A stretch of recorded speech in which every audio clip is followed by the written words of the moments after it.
6 तारखेला दुपारी 2 वाजता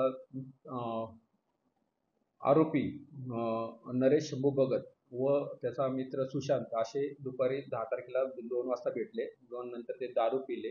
दारू पिल्यानंतर ते त्याच्या नरेशच्या घरी राहिले. घरी राहिल्यानंतर पहाटे 3 वाजण्याच्या सुमारास पोलीस स्टेशनला खबर मिळाली की सदर बाथरूममध्ये पडून त्याचा मित्र सुशांत हा बाथरूममध्ये पडून मयत झालेला आहे आणि त्याच्या डोक्याला मार लागला. अशा मिळालेल्या खबरीवरून आम्ही अपमृत्यू नोंद करण्यात आला. अपमृत्यू नोंद केल्यानंतर पोस्टमॉर्टममध्ये समजले की त्याला कोणत्या तरी गंभीर हत्याराने मारल्यामुळे त्याचा मयत झालेला आहे अशी माहिती प्राप्त झाल्याने नरेशकडे अधिक चौकशी करता त्याने गुन्ह्याची कबुली दिली की त्याच्या पत्नीबरोबर आरोपीने मयताने सुशांत याने काही दिवसापूर्वी अतिप्रसंग करून तिच्या नवऱ्याला ठार मारण्याची धमकी दिली होती. सांगितलं अशा कारणास्तव हे सांगितल्याने आरोपीत नरेश याने त्याच्या मित्राचा डोक्यात हातोडी व सळी डोक्यात मारून त्याचा मृत्यू घडून आणला